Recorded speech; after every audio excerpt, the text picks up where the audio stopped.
Hello ಗುರು, welcome back to mini vlog. ನಾನು ಬೆಳಗ್ಗೆ ಎದ್ದು ದನಿಂತ ಸಗಣಿ ಎಲ್ಲ ಎತ್ತಾಕ್ಬಿಟ್ಟು ಎತ್ತಿಗೆಲ್ಲ ತಿಂಡಿ ಇಕ್ತೆ. ಎತ್ತಕ್ಕೆ ತಿಂಡಿ ಇಕ್ಕಿ, ಹಸಿಗೂ ತಿಂಡಿ ಇಕ್ಕಿ, ಹಾಲೆಲ್ಲ ಕರ್ಕೊಂಡು ದನನ ಈಚೆ ಕಟ್ಟಾಕ್ದೆ. ಈಚೆ ಕಡೆ ಕಟ್ಟಾಕ್ಬಿಟ್ಟು ಹಾಲೆಲ್ಲ ತೊಗೊಂಡೋಗಿ ಡೈರಿಗೆ ಹಾಕ್ಬಿಟ್ಟು ನಾನು ಬಂದಿದ್ದೆ ಕ್ಯಾಂಪಸ್ ಇಟ್ಕೊಂಡು ಕಾಲೇಜ್ಗೆ. ಕ್ಯಾಂಪಸ್ ಇಟ್ಕೊಂಡು ಕಾಲೇಜಿಗೆ ಬಂದಾದ್ಮೇಲೆ ನಾವು ಏನು ಮಾಡೋಣ ಅಂತ ಕೂತಿದ್ದಾಗ ಎಡಿಟ್ ಬಂತು. ಅದನ್ನ ಮಾಡಿದ್ರೆ ನಾವು ಹೆಂಗೈತೆ ನೋಡಿ. ಇದನ್ನೆಲ್ಲ ಕಣ್ಣಿಂದ ನೋಡಿ ಕಂಗಾಲ ಆಗ್ಬಿಟ್ಟಿದೀನಿ. ಬೇಕಣ್ಣ, ಈ ಲೋಪರ್ ನನ್ನ ಮಗನ್ ತಲೆ ಬೇಕೇ ಬೇಕು. ಕಾಲೇಜ್ ಮುಗೀತು ಅಂತ ಕಲ್ಬೇಡಿಗೆ ಮುಂದೆ ಅಲ್ಲಿ ಬಸ್ ಹತ್ಕೊಂಡು ಊರ ಕಡೆ ಬಂದೆ. ಊರ ಕಡೆ ಬಂದು ನೋಡಿದ್ರು ರಾಗಿ ತೂರಬೇಕಾಯ್ತು ಅಂತ ಅಂದರು. ಅಲ್ಲೇ ತೂರೇ ಬಿಟ್ಟಿರು. ಅದಕ್ಕೆ ನಾನೇನು ಮಾಡೋಣ ಅಂತ ಹೋಗಿ ಮೂಟೆ ಎಲ್ಲ ಒತ್ತಾಕ್ಬಿಟ್ಟು ಅಷ್ಟರಲ್ಲಿ ಕಾಫಿ ತಂದಿದ್ದೆ. ಅದನ್ನ ಕುಡಿಬೇಕಾದ್ರೆ ನನ್ನ ತಮ್ಮ ಒಂದು ಚಂಪು ಕುಡಿತಿದ್ದ.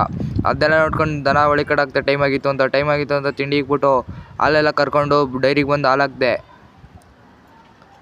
ಹಾಲು ಹಾಕಿದ್ಮೇಲೆ ಮನೆ ಕಡೆ ಹೋಗಿ ಓದ್ಕೊಳ್ಳೋಣ ಅಂತ ಕೂತ್ಕೊಂಡೆ. ಅಷ್ಟರಲ್ಲಿ ನಮ್ಮ ಅವ್ವ ಕರೆದೆ, 500 ರೂಪಾಯಿ ಕೊಡ್ತು. ನಾನೆಲ್ಲ ನನಗೆ ಅಂತ ಅಂದ್ಕೊಂಡ್ರೆ ಚಿಕ್ಕ ಮುಚ್ಕೊಂಡೋಗಿ ಐಟಮ್ ತಾವ ಅಂದರು.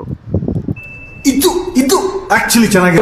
ಅಲ್ಲಿಂದ ತಿಗ ಮುಚ್ಕೊಂಡು ಅಂಗಡಿ ಕಡೆ ಬರ್ಬೇಕಾದ್ರೆ ನಮ್ಮ ಹೊರವಣ್ಣವರು ನಾಯಿಗೆ ಬಿಸ್ಕೆಟ್ ಹಾಕ್ತಿದ್ರು. ಅದಾದ್ಮೇಲೆ ತೋಟದ ಹತ್ರ ಬಂದು ದನಿಗೆಲ್ಲ ಹುಲ್ಲಾಕ್ಬಿಟ್ಟು ಇವತ್ತಿನ ಜೀವನ ಎಂಡ್ ಮಾಡಿದೆ. ಅಷ್ಟೇ ಫ್ರೆಂಡ್ಸ್, ಮತ್ತೆ ಸಿಗೋಣ.